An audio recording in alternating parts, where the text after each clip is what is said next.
Paris, dan lambangnya Menara Eiffel. Il y a de l'orage dans l'air, il y a de l'eau dans le gaz entre le jazz et la java. Selain membuat orang kagum dengan keindahannya, menara ini pun benar-benar merupakan sebuah keajaiban teknik. Et la malle, ses petites fesses en bataille sous sa jupe fendue. Begitu pula dengan kekokohannya. S'en va dans la rue. Quand le jazz est là. Menara ini mampu menahan angin dan guncangan paling kuat. Il y a de l'orage dans l'air, il y a de l'eau dans le gaz entre le jazz et la java. Quand j'écoute Béa un solo, Sumber ilham di balik Menara Eiffel lah yang justru paling menarik. au nom de la patrie, mais quand Menara ini diilhami oleh rancangan tulang tubuh manusia, yakni tulang paha kuat yang menyangga sebagian besar berat tubuh.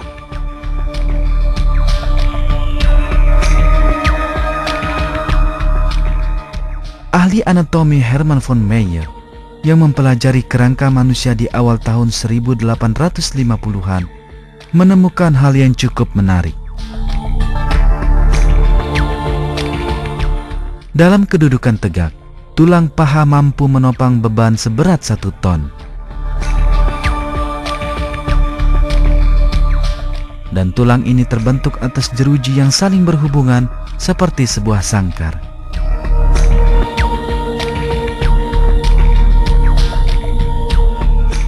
Di tahun 1866, insinyur Swiss Karl Kuhlmann menemukan bahwa struktur tulang bertumpu pada rancangan yang amat baik. Jeruji berbentuk sangkar ini mengurangi dampak beban atau tekanan apapun yang dikenakan terhadap tulang.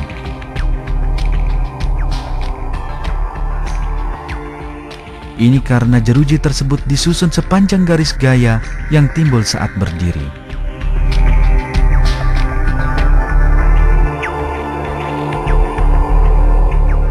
Kuhlmann berpikir bahwa keajaiban penciptaan ini mungkin dapat pula digunakan dalam arsitektur modern. Dan Eiffel pun dibangun dengan jeruji bak sangkar, persis seperti pada tulang paha. Keajaiban dari Allah pada tubuh manusia telah menjadi sumber ilham bagi teknologi.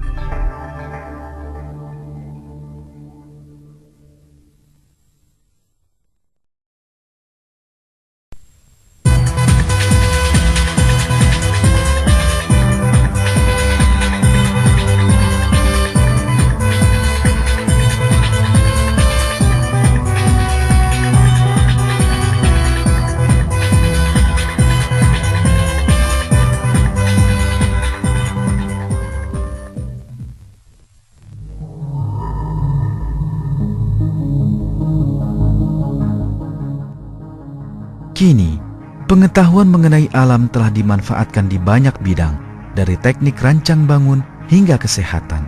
Dan pengetahuan ini telah memicu munculnya satu cabang baru ilmu pengetahuan, biomimetika. Ilmu biomimetika mempelajari rancangan atau desain di alam dan menciptakan pemecahan masalah berdasarkan rancangan ini.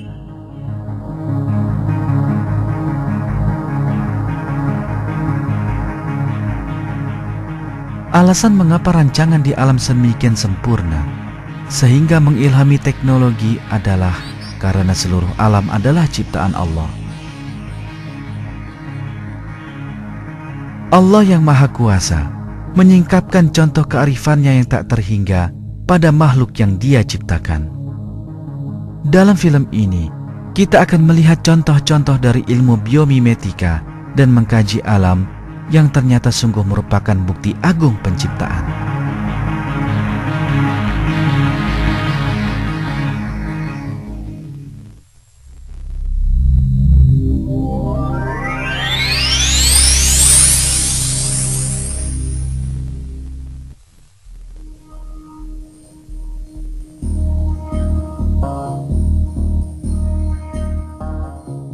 Berbagai macam bahan digunakan di alam,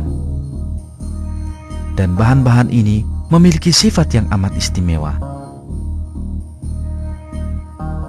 Selain tidak menimbulkan suara, bahan ini mempunyai penampilan menarik dan struktur kuat. Bahan ini juga mampu dikembalikan lagi ke bentuk awal. Masing-masing mempunyai sifat yang dapat digunakan dalam pengkajian teknologi.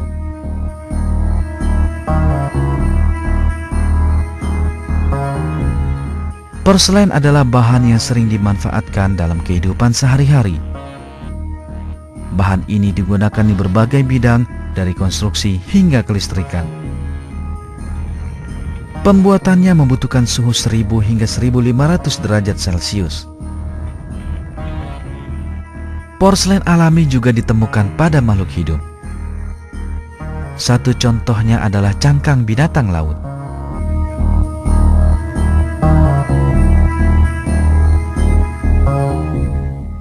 Selain itu, pembentukan cangkang ini hanya memerlukan suhu 4 derajat Celcius.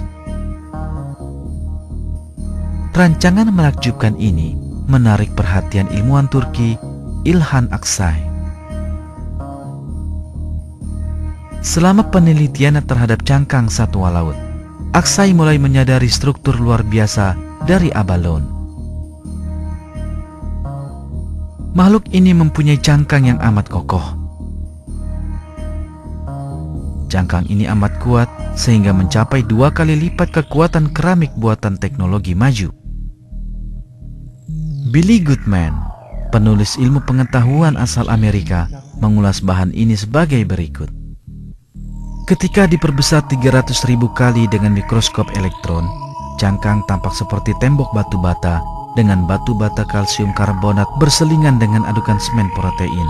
Meski sifat alami kalsium karbonat yang mudah hancur, berkat struktur berlapisnya, cangkang ini sangatlah kuat dan lebih tahan pecah daripada keramik buatan manusia.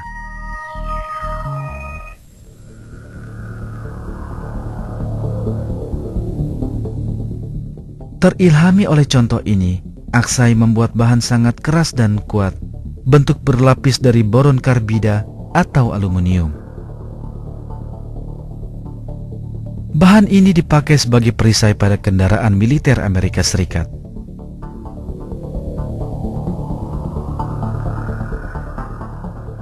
Benda-benda buatan manusia akhirnya akan retak dan hancur. Tidaklah mungkin menyusun kembali benda yang hancur ke keadaan aslinya, dan hanya sebagiannya yang dapat diperbaiki. Sebaliknya, benda-benda di alam memiliki tata kerja luar biasa yang memungkinkannya memperbaharui secara mandiri. Ilmuwan yang mempelajari sifat ini telah membuat bahan yang mampu memperbarui secara mandiri seperti polimer dan polisiklat.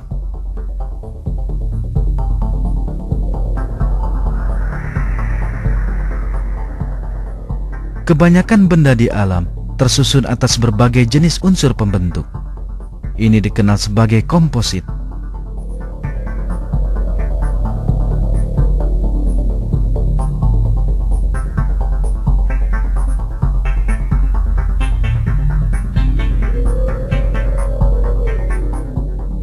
Fiberglass atau serat kaca yang kini dipakai di berbagai bidang adalah komposit buatan. Bahan ini ringan, kuat dan lentur.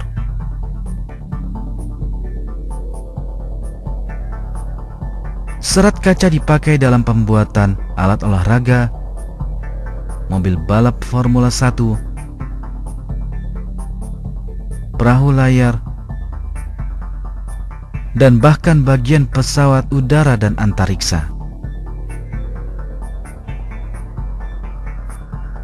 Ternyata, bahan serupa juga ditemukan di sejumlah makhluk hidup dan sudah ada sejak mereka muncul di dunia.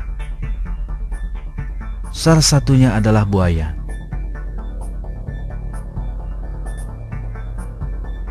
Jaringan khusus pada kulit tebal buaya mempunyai struktur serupa serat kaca. Jaringan ini menjadi sangat kuat oleh serat yang dikandungnya.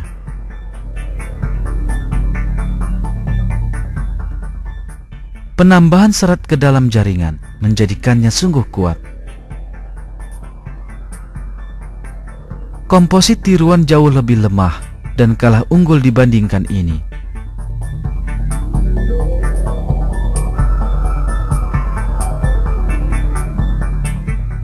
Komposit alami, sebagaimana semua bahan di alam, adalah contoh kesempurnaan ciptaan Allah yang tiada tara. Allah mengisyaratkan dalam Al-Quran bahwa terdapat contoh-contoh ini pada makhluk yang Dia ciptakan. Dan pada penciptaan kamu, dan pada binatang-binatang yang melata yang bertebaran di muka bumi, terdapat tanda-tanda kekuasaan Allah untuk kaum yang meyakini.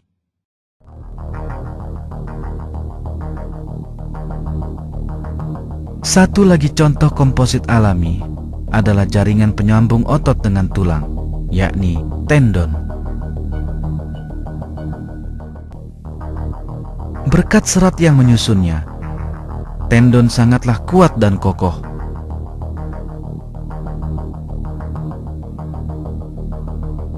Inilah alasan mengapa rancangan tendon telah menjadi sumber ilham bagi industri konstruksi. Teknologi kabel baja yang digunakan pada jembatan gantung dikembangkan dengan struktur menyamai tendon.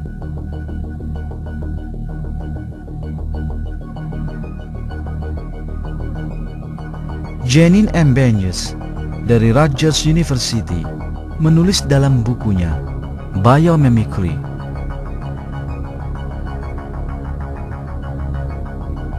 Tendon pada lengan bawah Anda adalah seikat pilinan kabel, seperti kabel yang digunakan dalam jembatan gantung.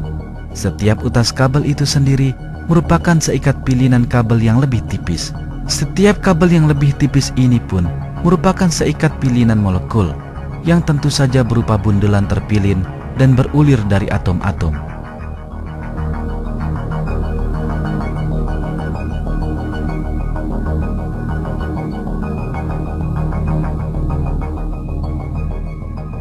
Rancangan tiada banding pada tendon ini adalah salah satu bukti kehebatan ciptaan Allah.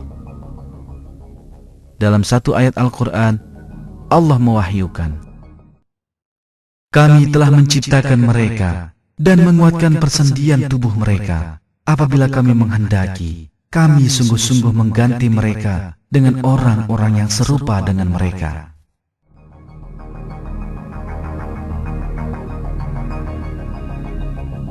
Di alam, banyak sekali jenis serangga berbeda yang menghasilkan benang. Tapi, benang salah satu dari serangga ini sungguh sangat istimewa. Laba-laba. Sarang laba-laba termasuk bahan paling kuat di dunia. Meski berketebalan kurang dari 1 mm, benang laba-laba 5 kali lebih kuat daripada baja yang berukuran sama. Benang ini dapat terulur hingga 4 kali panjangnya semula.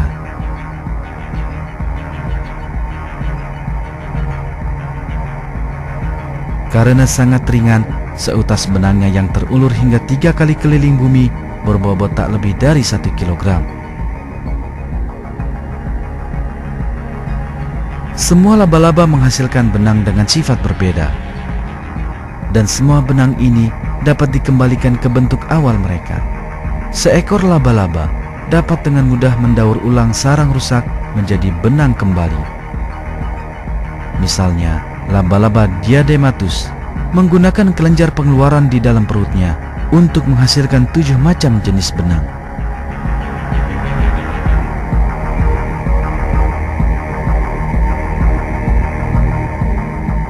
Perusahaan DuPont, pembuat bahan kimia terbesar di dunia, merintis penelitian besar untuk mengkaji benang laba-laba.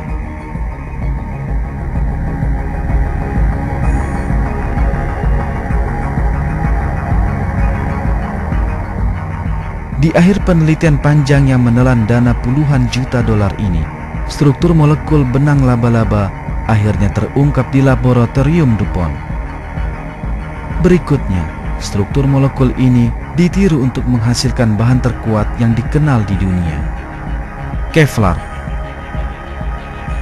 Meski tidak sekuat dan sekokoh benang laba-laba, Kevlar tetaplah bahan terkuat yang mampu dihasilkan manusia.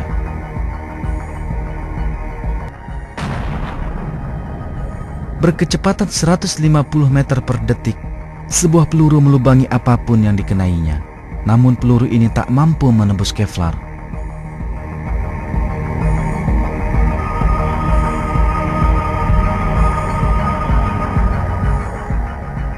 Kevlar dipakai dalam pembuatan rompi anti peluru, tambang pada kapal induk untuk menghentikan pesawat tempur, sepatu pekerja tambang, di industri kedirgantaraan, dan di mana saja yang mensyaratkan kekuatan bahan.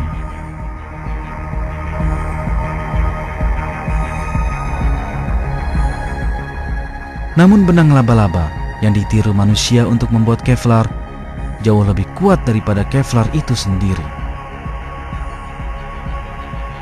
Dengan kata lain, menggunakan teknologi tercanggih dan laboratorium terbaik, para ilmuwan terhebat di dunia mengkaji benang yang dihasilkan seekor serangga mungil dan mencoba menirunya. Bahkan dengan semua itu, mereka pun tetap gagal menyamai kemampuan makhluk mungil ini. Ini karena Allah lah yang menciptakan laba-laba. Allah memberi makhluk kecil ini keahlian luar biasa yang dimilikinya.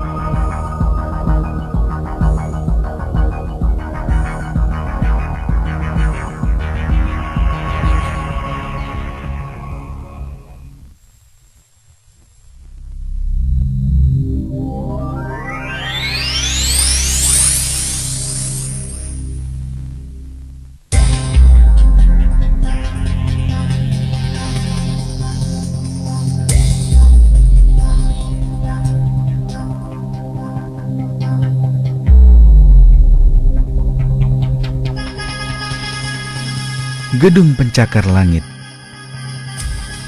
kebanggaan abad ke-21.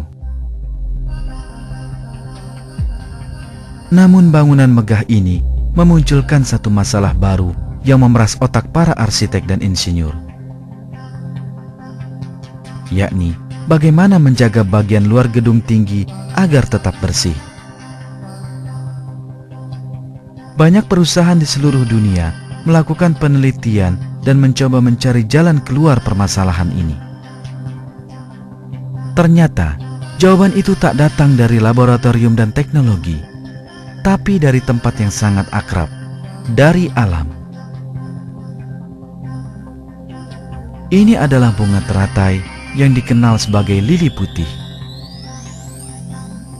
Bunga ini tumbuh di lingkungan kotor berlumpur, namun daunnya selalu bersih. Ada butiran debu pada permukaan teratai ini, namun bunga ini menghilangkannya dengan cara paling menarik. Teratai mengalirkan tetesan air hujan pada permukaan daunnya ke arah butiran debu. Tetesan air hujan menghimpun seluruh debu, dan daun pun kembali bersih tanpa noda. Karena itulah teratai selalu tetap bersih.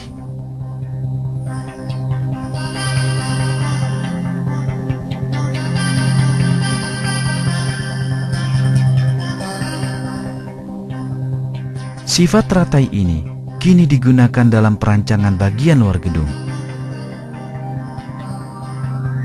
Satu perusahaan, ISPO, bahkan membuat bahan pelapis luar yang disebut lotusan.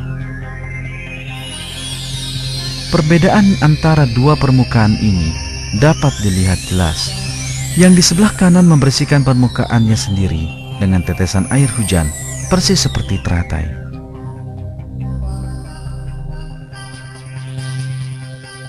Tumbuhan memberikan pemecahan masalah yang tak mampu dilakukan oleh arsitek, insinyur, dan perusahaan terkemuka penghasil bahan.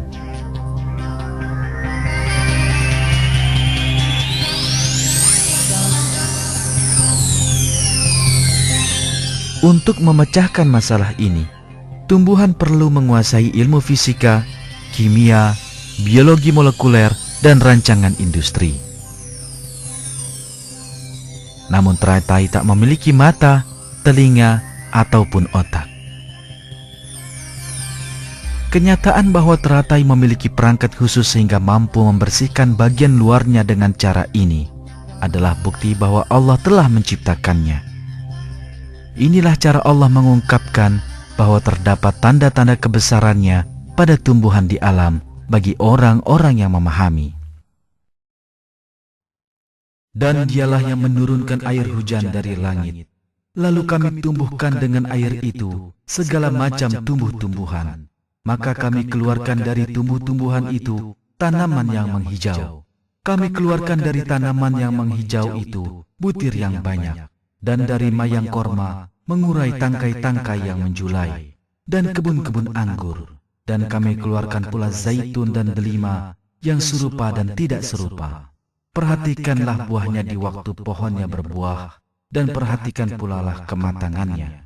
Sesungguhnya pada yang demikian itu ada tanda-tanda kekuasaan Allah bagi orang-orang yang beriman.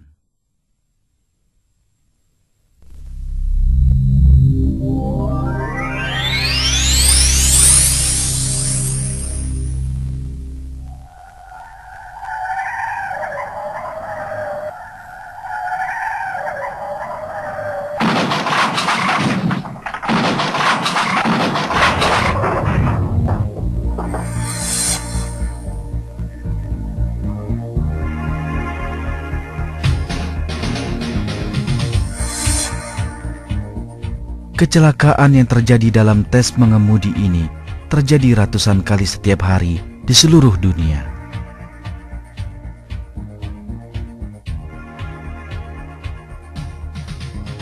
Namun, sebentar lagi mungkin kita takkan lagi menyaksikan kecelakaan menyedihkan ini.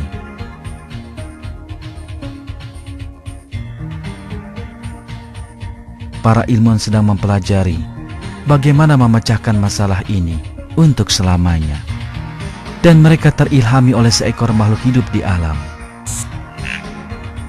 Belalang. Belalang memecahkan masalah lalu lintas mereka sendiri, yang bahkan lebih buruk daripada yang dihadapi manusia. Serangga ini terbang dalam rombongan berjumlah jutaan ekor. Namun mereka tidak pernah bertuburkan satu sama lain.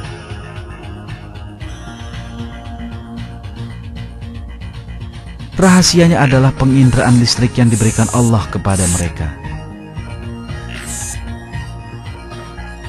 Sebuah alat tubuh di bagian depan belalang mengirimkan sinyal listrik.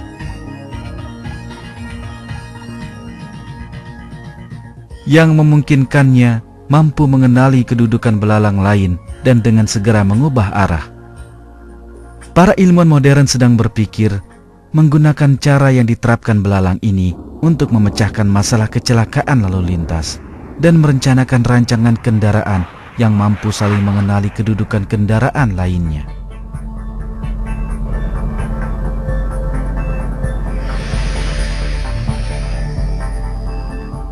Pesawat terbang, salah satu hasil pengembangan teknologi transportasi. Kini adalah mudah bepergian dengan kecepatan tinggi menggunakan teknologi modern.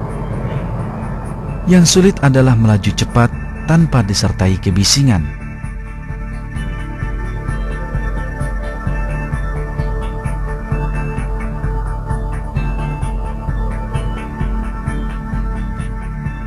Setiap pinggiran sayap menimbulkan pergolakan udara selama penerbangan.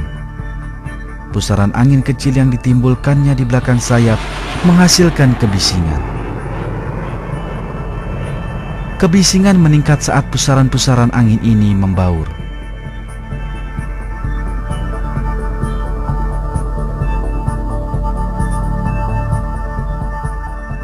Para insinyur yang sedang berusaha menghilangkan kebisingan tersebut menengok ke alam dan menemukan bahwa jalan keluarnya telah tersedia di sana. Binatang yang berhasil melakukan ini adalah burung hantu, penerbang paling senyap di alam. Salah satu sebab burung hantu mampu terbang tanpa suara adalah tonjolan-tonjolan pada sayapnya. Sayap burung hantu memiliki bulu-bulu kasar yang tidak terdapat pada burung lain. Ini dapat dilihat dengan mata telanjang. bulu-bulu ini meredam suara akibat pergolakan udara. Burung hantu juga memiliki bulu-bulu halus yang menjadikan sayapnya lembut. Selama penerbangan, ini menghilangkan kebisingan akibat pergesekan antar bulu.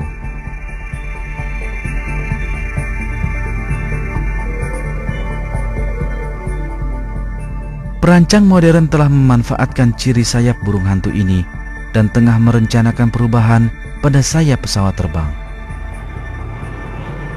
Mereka yakin ini akan mengurangi kebisingan pesawat udara.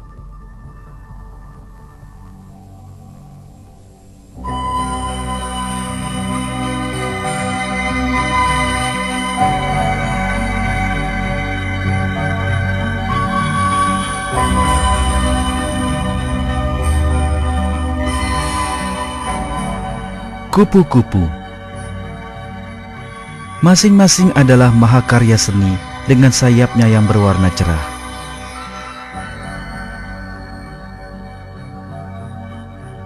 Yang mengejutkan ialah ketiadaan pigmen, yakni zat penghasil warna pada sayapnya.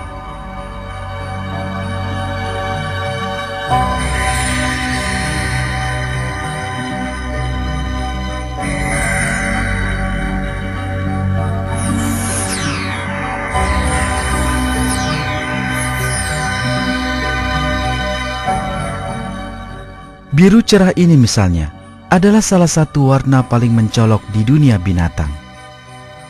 Namun tidak ada pigmen biru pada sayap kupu-kupu. Rahasianya terletak pada pemantulan sinar.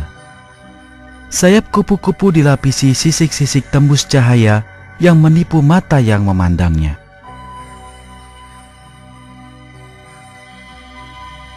Ilmuwan mengarahkan sinar laser pada satu sisik kupu-kupu. Dan saksikanlah apa yang terjadi. Hasilnya sungguh mengejutkan. Warna biru muncul bersama pantulan sinar dari sisik-sisik tembus pandang ini. Ini sebagaimana yang terjadi pada warna gelembung sabun.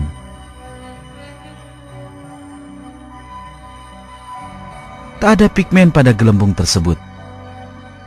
Namun warna-warni elok muncul saat cahaya mengenainya. Ini dikarenakan sifat sinar matahari yang dipantulkan dari kulit tipis gelembung tersebut. Pancaran sinar dengan beragam panjang gelombang berpadu menjadi satu. Sebagiannya menjadi lebih kuat, sedang yang lainnya menghilang. Dan pemandangan indah inilah hasilnya.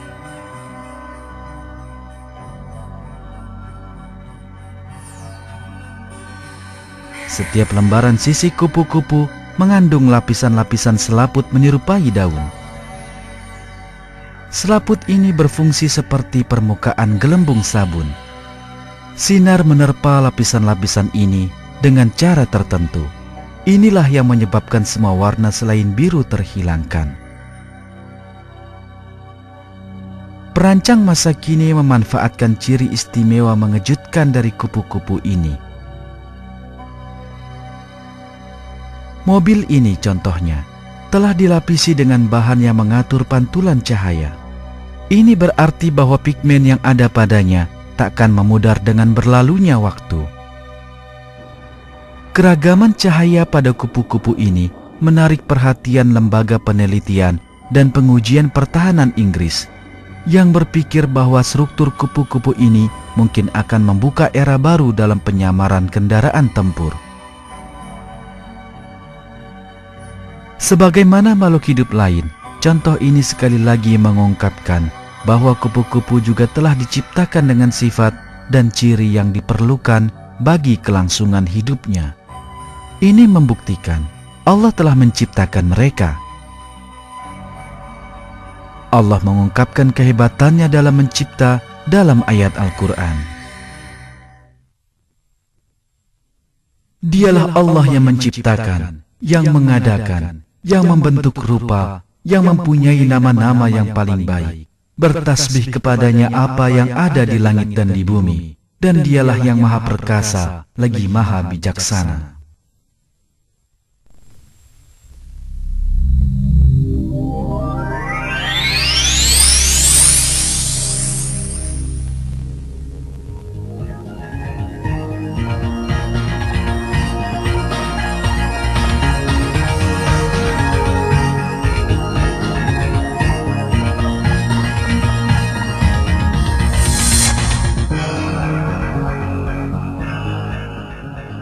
Penelitian tentang organ buatan telah semakin meningkat dengan penggunaan teknologi maju masa kini. Salah satunya adalah jantung buatan. Sebagaimana aslinya, jantung buatan pun terdiri atas dua bilik. Itulah satu-satunya persamaan antara keduanya. Para peneliti menempatkan sebuah motor di antara kedua biliknya. Motor ini menekan dinding dalam kedua bilik tersebut. Dan jantung pun berdenyut. Terdapat sebuah penampung di dalam pemompa jantung buatan. Dan terdapat satu sistem lagi untuk memompa darah di dalam penampung tersebut. Pada jantung asli, penampung itu sendirilah yang bertindak sebagai pompa. Ini jauh lebih baik. Jantung buatan bekerja dengan sebuah baterai yang ditempatkan di dalam perut. Baterai ini perlu terus-menerus diisi ulang dengan gelombang radio dari kotak baterai yang jauh lebih besar. Jantung asli diberi makan dan tenaga oleh darah yang dipompanya. Ini membuatnya mampu bekerja 50 hingga 60 tahun tanpa perlu perbaikan. Jantung asli mampu memperbaiki dirinya sendiri. Karenanya, jantung asli tak pernah kehilangan kemampuan untuk tetap bekerja. Semua ciri ini membuatnya sungguh istimewa.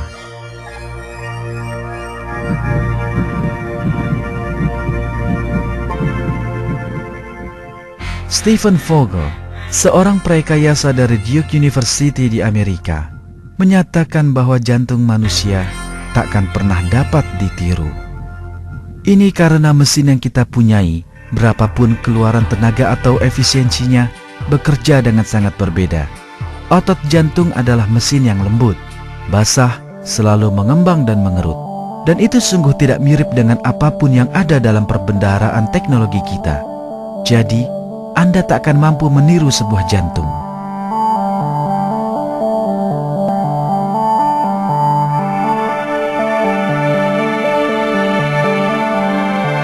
Singkatnya, dengan semua teknologinya, manusia tak akan pernah mampu membuat jantung.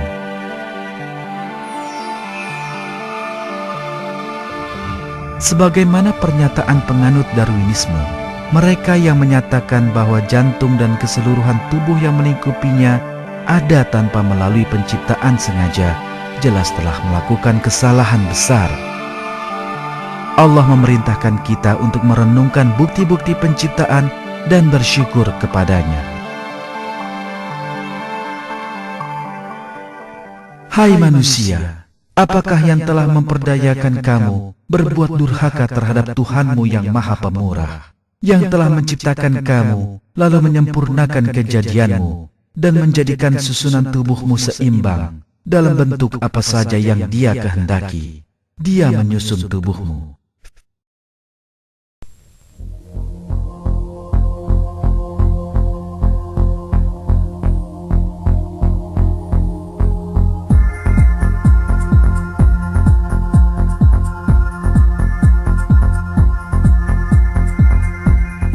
Virus merupakan ancaman berbahaya terhadap sistem komputer.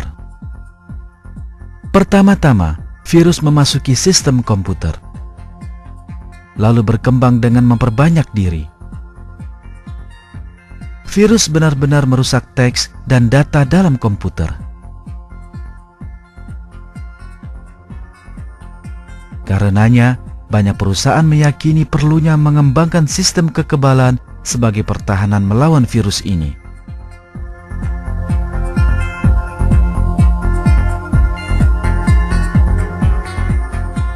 Salah satu pengkajian di bidang ini tengah dilakukan di Laboratorium Karantina Virus Pusat Penelitian Watson milik IBM. Ilham di balik ini adalah sistem kekebalan pada tubuh manusia.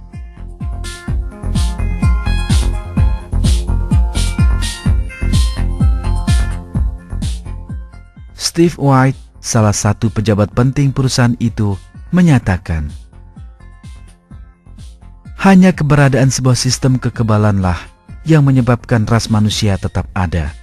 Hanya sebuah sistem kekebalan di dunia maya yang akan membuatnya tetap ada.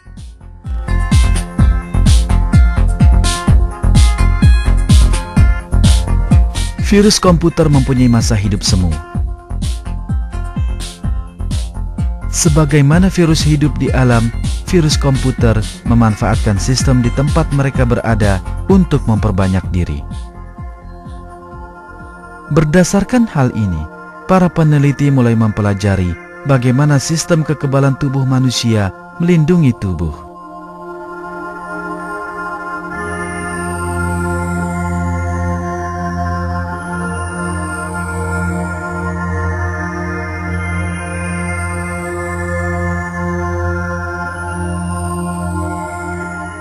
Ketika tubuh mengenali keberadaan organisme asing, ia segera membentuk zat kekebalan atau antibodi untuk mengenali dan melumpuhkan sang penyusup. Dengan cara ini, tubuh melumpuhkan infeksi awal.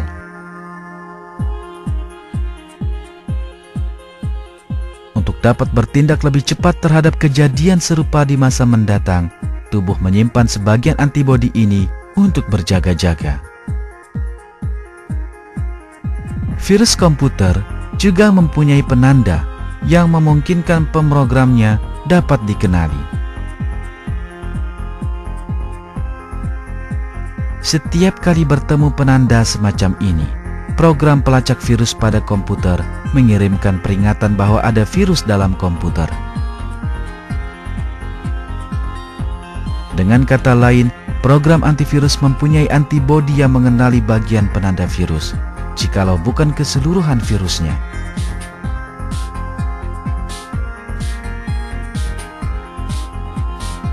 Lagi-lagi, contoh ini menunjukkan bahwa pemecahan atas masalah yang tak dapat diselesaikan manusia di bidang teknologi ternyata ditemukan di alam, bahkan di dalam tubuh kita sendiri. Ini karena Allah yang telah menciptakan manusia dan seluruh alam memiliki pengetahuan dan hikmah yang tak terbatas.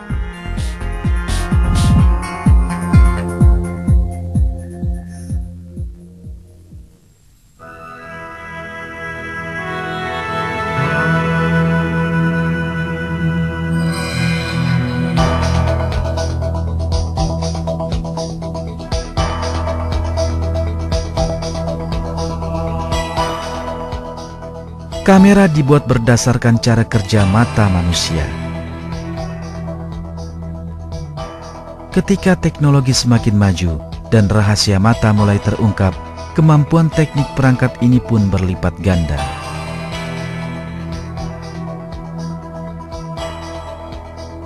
Namun demikian, tingkat teknologi kamera tidaklah sebanding kemampuan sempurna mata.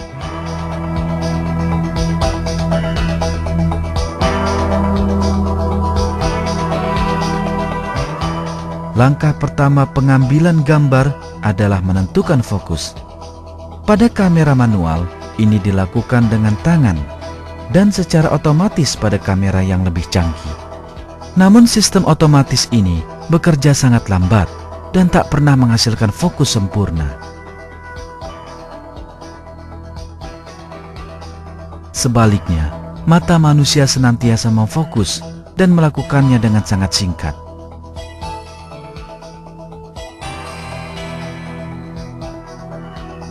Cukuplah mata memandang pada suatu benda untuk dapat melihatnya dengan jelas. Segala hal lainnya dikerjakan secara otomatis oleh mata dan otak dalam waktu kurang dari 1/10 detik.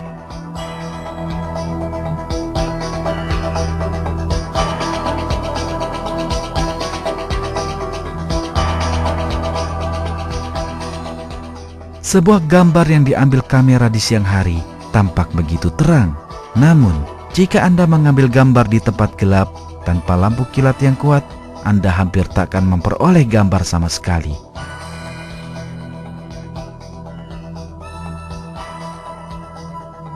Tapi, Anda masih mampu melihat sekeliling Anda dengan sempurna dan sangat jelas dalam keadaan gelap.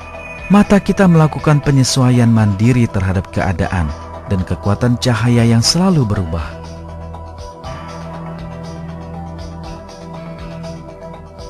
Otot di sekeliling biji matalah yang melakukan ini semua. Otot ini membuka di kegelapan. Biji mata mengembang sehingga lebih banyak cahaya dibiarkan memasuki mata. Sebaliknya, di siang hari, biji mata mengerut dan jumlah cahaya yang memasuki mata berkurang. Ini menjadikan pemandangan tampak selalu jelas.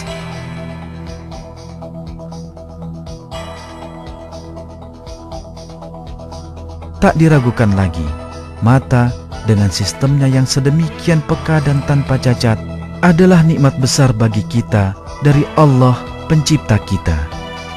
Karenanya, dalam Al-Quran, Allah menyeru kita merenungkan kenyataan ini dan bersyukur kepadanya.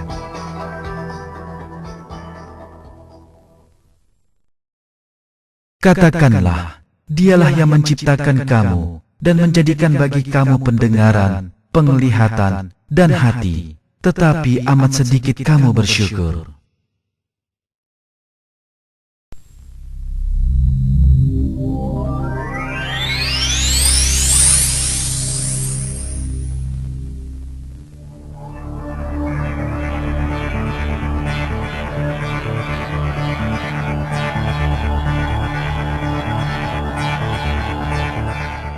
Meski dengan seluruh teknologi tinggi kita, bekerja di kedalaman samudra atau ruang angkasa masih sangat membahayakan para penyelam dan astronot.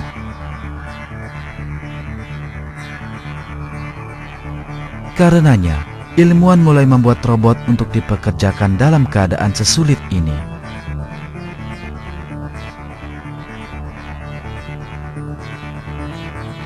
Kini, teknologi robot mempunyai terobosan baru dalam perencanaannya.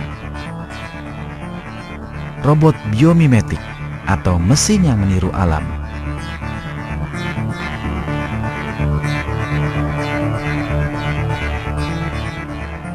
Para ilmuwan berpendapat adalah jauh lebih baik membuat robot yang meniru makhluk hidup.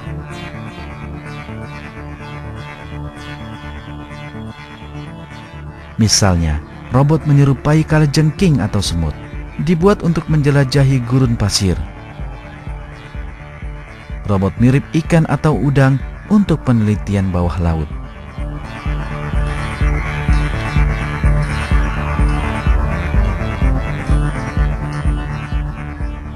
Dan ini semua jauh lebih baik dibandingkan jenis robot lainnya.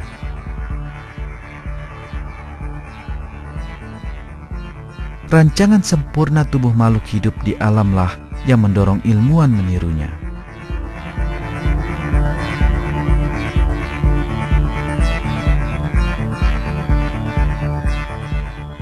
Arthropoda adalah binatang yang berjalan dengan cara terbaik di dunia. Arthropoda sungguh gesit. Karena itu, strukturnya telah menarik perhatian ilmuwan dan penelitian robot menjadikan makhluk ini sebagai contoh terbaik.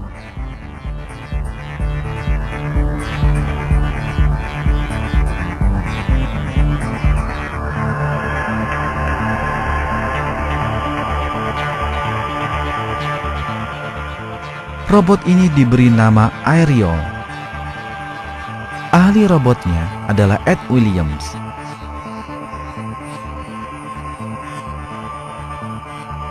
Aerial mewakili robot arthropoda atau robot berkaki sambung yang pertama.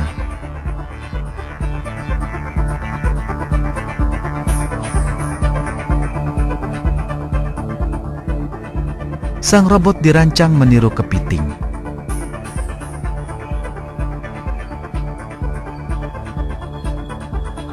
Aerial diharapkan akan dapat membantu ilmuwan dalam penelitian wilayah yang belum diketahui.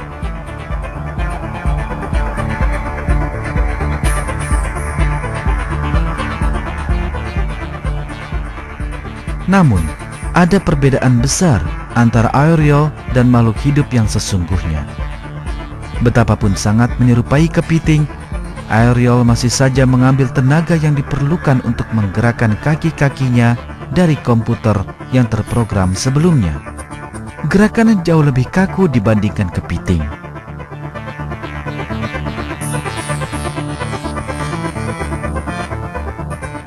Bahkan robot terbaik pun tidak dapat menandingi arthropoda sebenarnya.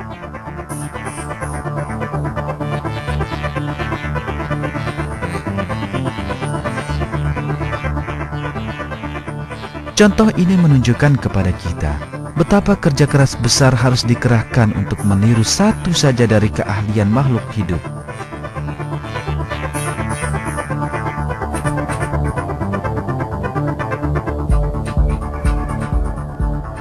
Teori evolusi Darwin menyatakan makhluk hidup muncul tanpa perencanaan, murni melalui peristiwa alamiah tanpa sengaja.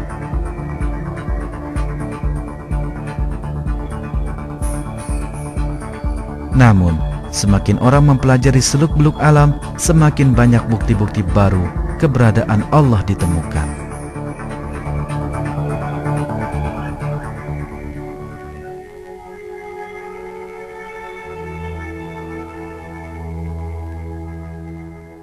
Dalam film ini, kita telah menyaksikan bagaimana alam menjadi sumber ilham bagi para ilmuwan.